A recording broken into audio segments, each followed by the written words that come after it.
Olá, sejam bem-vindos a mais uma aula. Hoje nós vamos aprender, como incluir então filtro, ordenação e paginação, nas nossas manutenções CRUD. Tá? E daí para isso nós vamos ter que ter uma série de estruturas. Nessa primeira aula nós vamos criar uma classe chamada ordem, para guardar as ordenações que eu desejo ter, na minha manutenção, e um conversor para essa classe ordem e para a gente poder fazer as estruturas que o JSF precisa. Tá? Vamos à aula então. Bem, na aula anterior nós havíamos então terminado umas manutenções aqui de cidades, que fizemos manutenções com chaves estrangeiras, e daí, de modo geral, nas nossas manutenções, nós não temos como filtrar os registros, tá? Nem ordenar, mudar a ordenação da consulta. E também, se eu tiver uma base de dados com muitos registros, não consigo exibi-los todos na tela, Digamos, se eu tiver lá 100 mil registros, eu não posso tentar exibir 100 mil registros na tela, Preciso exibir uma quantidade menor aqui, e isso se chama paginação. Então, nós vamos tentar implementar, todas essas funcionalidades no nosso projeto. Tá? Então, para a gente fazer isso, a primeira estrutura que eu vou fazer, então lá no nosso DAO genérico, a gente faz a consulta aqui, monta a consulta no método getListAobjeto e getListAtodos. Tá? Então, a primeira coisa que eu quero guardar, eu vou, digamos, ter uma lista de possíveis ordenações que eu quero ter na minha manutenção. Digamos que eu quero ordenar, por exemplo, a classe estado pelo nome e pelo ID, Eu poderia ter duas ordenações, e saber, qual que é o atributo que eu quero incluir no from aqui, e colocar order by, nome ou ID, ou fazer um where também com essas consultas, tá? E para guardar isto, eu quero então para tentar trabalhar nessa estrutura, eu quero ter dentro desse DAO a gente vai ter uma lista de algumas ordenações, tá? E para isso então eu vou ter que ter uma classe que tem alguns atributos, tá? Que eu vou chamar de essa classe eu vou chamar de ordem, tá? E daí essa classe que ela vai ter alguns atributos, para auxiliar a gente a fazer isso, que são o quê?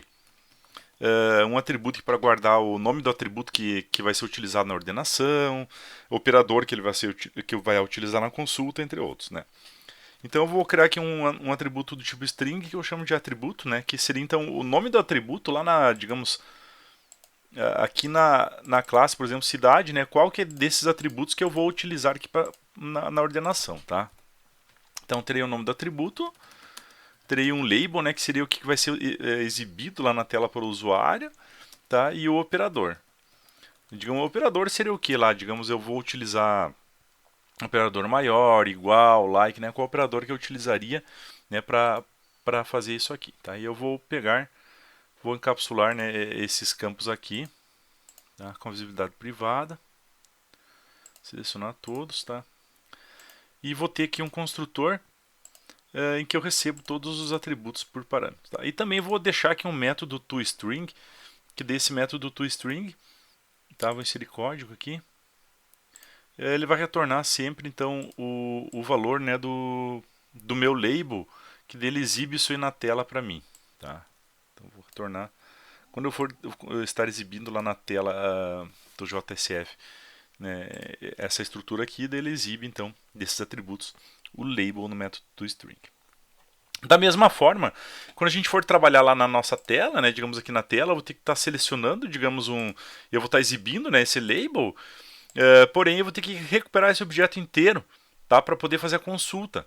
Então eu vou precisar de um conversor do JSF para essa classe ordem, tá? Então eu vou criar aqui uma nova classe que eu vou chamar de converter ordem, tá? E essa classe que vai então implementar a interface serializable, tá? E a interface converter do próprio JSF. Tá? Quando eu implemento essa interface aqui, eu tenho que clicar no botão aqui para gerar então os métodos abstratos. Tá? Eu também vou colocar, duas anotações aqui. Eu vou colocar aqui uma anotação @facesConverter, onde eu digo que o valor então vai ser, o nome que vai ser chamado de conversor, eu vou chamar de converter ordem, tá? E também vou dizer que ele vai ter um escopo de requisição aqui, tá?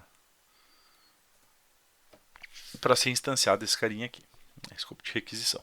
Além disso, eu vou ter aqui nessa lista, nesse converter ordem, tá? Eu vou ter um list, tá? De ordenações, tá? Possíveis, tá?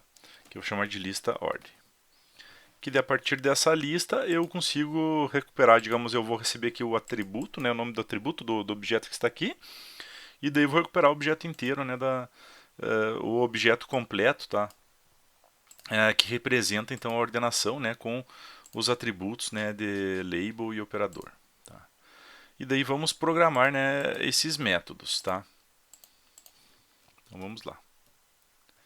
Então, nesse método getAsObject, né, eu recebo uma string que vem da tela, que vai ser uma string o valor, né, no caso aqui do atributo, né, da ordenação que eu selecionei na tela. Tá? Daí eu vou para retornar o objeto inteiro, né, eu vou pegar então percorrer essa lista para cada ordem que eu encontrar nessa lista de ordem. Daí eu comparo aqui então se o o.getAtributo, tá? Ele for igual ao que veio lá da tela, tá? Eu já retorno nesse objeto o. Caso contrário, eu retorno o valor nulo se eu não encontrar a ordenação possível. Tá? Então eu já recebo uma string e retorno daí para o JSF um objeto completo, né? Ordem. Tá? E no getAsString daí é o contrário, né? Eu só vou pegar então retornar, né? Eu vou verificar então se esse objeto T, tá? Então se T for nulo, daí eu já retorno o valor nulo para concluir o processo, né, do meu conversor. E caso contrário, eu retorno, né, esse objeto t.toString, né, que daí ele vai retornar para exibir na tela lá o label desse objeto. Tá? E a princípio estaria concluída, tá, a minha etapa, né, desses dois. Primeiro a gente vai fazer, então, fizemos essa ordenação e o conversor de ordem. Tá? Daí na próxima aula a gente vai fazer realmente as alterações necessárias aí no DAO genérico. Tá? Então, obrigado pela atenção de todos e até a próxima aula.